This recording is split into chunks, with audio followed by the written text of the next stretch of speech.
Well, hello guys, it's Ronnie Doss. Welcome to the Like a Doss podcast. Today I want to talk to you just about a couple of misconceptions that I believe can be very real for people that keep them from producing not only success, but really the type of life that they want along the way, right? Like success is a journey. We hear that all the time. It's not an end destination.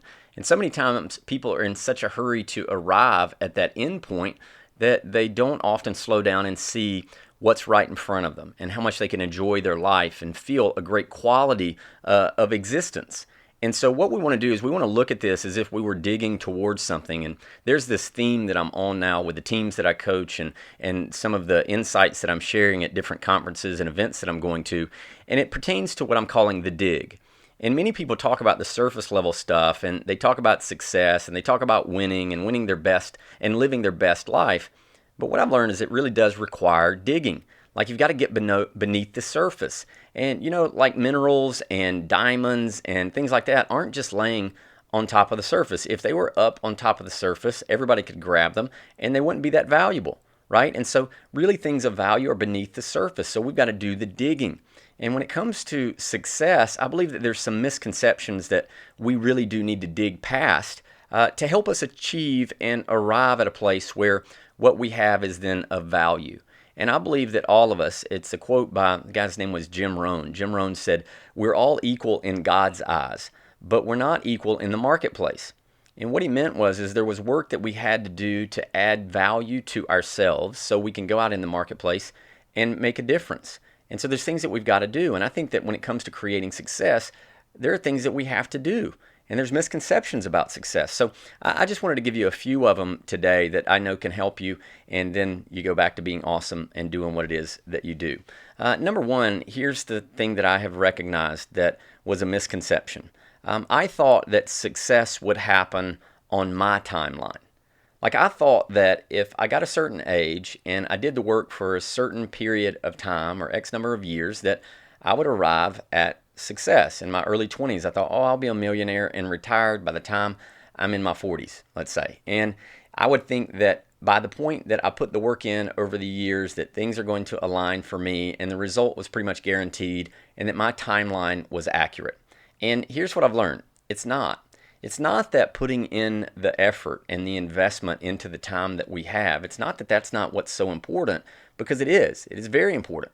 However, it's probably not going to end up or produce the same way you think that it is going to, right? Like in nature, there are seasons, right? You can't change those seasons. But when it comes to our life and the productivity and the results that come out of it, those things are often changing. Sometimes people are so focused on producing a result that they stress themselves out, and then the next thing you know, there might be a health issue for them or dealing with a health issue from someone in their family.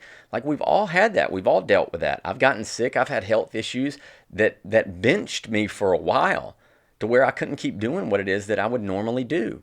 And so success isn't going to happen on your timeline. Know that there are going to be factors that are going to change. There are going to be things that will show up in your life, challenges that you didn't expect, obstacles that manifest themselves that you're going to have to learn to navigate and go around them, under them, over them, and sometimes just stop.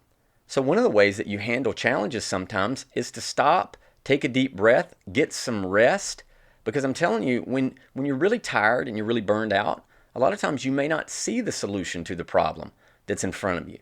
And some of the best things that you can do sometimes is to walk away from the problem. Get a set of new ideas or allow some downloads so that you can get these and see the problem in a new way. But if you're tired and you stay at it because you think it's going to happen on your timeline and you're forcing it, man, it can exhaust you. And then the next thing you know, you're not able to do with really great creativity what you were created to do. And so you got to approach it that way. Remember, success is not always going to be on your timeline. That's one of the misconceptions that I think I had to learn. Here's the second thing that I've learned. Success doesn't always feel like success. Success doesn't always feel like success. I think one of the things that happens to us sometimes is we think that when you achieve a certain amount of success that it's going to feel good and there's not going to be any issues and you're going to be comfortable and it's going to be all a downhill deal where you don't have to keep pushing. But what I've learned is that the more success I create, it's almost like the more demand is on me. And I think that can be a good thing, right? You approach that well. But what I've learned now, I'm going and speaking in front of some of the top companies in the world, right? Like they expect a certain result from me talking and spending time with them. And there's a demand there on me, right? Like I know I've got to up my game. So yes, I feel like more of a success when I've been invited to speak to some of the top companies in the world. But there's also a feeling that goes along with it. Now, yes, we need to know that we have what it takes. Yes, we need to know that we're qualified to go into these environments. But yes, there is a bit of a demand and there's a pressure. One of the things that I tell people all the time is that if you stay ready, you don't have to get ready. But staying ready means that you're continually in the process of improving, training, working, and you've got to stay in it. And it doesn't always feel like success. When you have a tough conversation with one of your kids, maybe disciplining your kids, that is not the best feeling thing in the world. It feels like you're messing it up as a parent. Even though you may be doing the right thing, it doesn't feel like success at the time, but those are the type of conversations that have to be had, right, for you to create a successful future. And so for me, I've just realized that success doesn't always feel like success.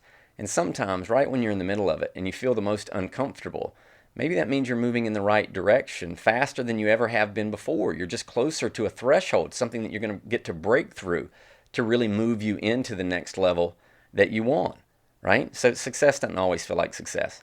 And then here's the third thing, and I really like this one as it pertains to creating success in our life. Success doesn't always mean applause. Success doesn't always mean applause. Right? The old saying that if you work for applause, what happens if it ever gets quiet? Right? What happens when there's crickets, so to speak? For me, walking off a platform at a big conference, speaking in front of lots of people, I then have to get on an airplane or I have to go back to a hotel room. And it's just me with myself at that time. I've got to get really better at making sure I speak to myself in a way that's conducive to me feeling good about my life. I've always said that the quality of our life is in direct proportion to the quality of our internal dialogue. And if you're not careful, that internal dialogue can get really loud when things are quiet on the outside.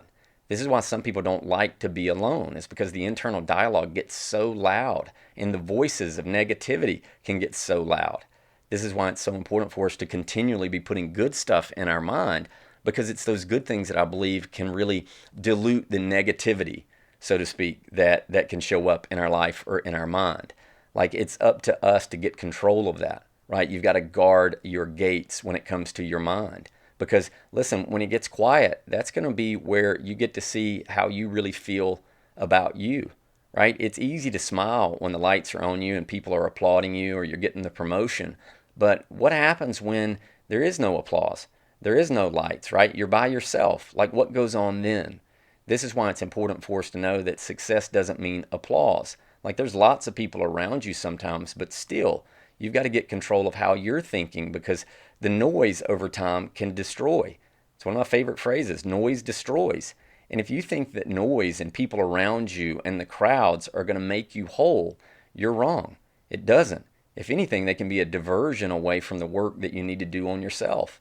So just know that applause is not necessarily something that's going to happen when you create success. You've got to stay in the work to get better and do the work even when no one's looking, even when like there's nobody applauding you or saying, hey, great job. And hopefully you've got people around you that are encouraging you and supporting you as you take the steps forward. But I have learned that there are times on the journey where you're just going to have to be okay with walking alone. Right? That even if the people are around you, they may not necessarily be for you, right? They may look like they're for you. They may be yes people because you've got some resources or some success that you can share with them, right? But a friend of mine always used to say it like this. He's like, when you're rich, your friends know you. But when you're broke, you'll know your friends, right? When you don't have much, you'll see who really cares about you. And sometimes there may not be that many people around you, even if you create success. So don't weigh whether or not you're successful based on the applause that you're getting. Weigh how and whether you're successful or not by how you feel that your soul is being expressed in your day-to-day. Like what really turns you on and gets you excited, right? What drives you? Are you doing that? And if you're expressing that into the world over time, yeah, maybe people will applaud you. Maybe you'll create great wealth as far as income and revenue and all that. But even if not, if you're doing what you know you were put here to do, then make that contribution into the world. Just do what excites you. Make contribution, because we all need you, right? We all need each of us to be our best and to contribute onto this planet that we've been given, right? Like, each day is such a gift. And so don't think that the only way you're successful is whether people are applauding you or not. Put your head down, get back to work, refine your craft, make the investment of time so that you can go out and support a world that's hurting. And the world is hurting, right? But the good news is we can be part of the solution. So this is Ronnie Doss. Thank you so much for being with me today. It was great talking to you about some of these misconceptions. If you'd like our video membership, you can go to ronniedoss.com. We have that. It's the DIG program that we're offering now, where we've got hundreds of videos and so forth, audio resources available. Goodness, we have so many things now if you'd like to be a part of our community. But thank you again for listening today. If you liked this, share it with someone else. You never know what they might get out of it. And I look forward to talking to you again very soon. Take care.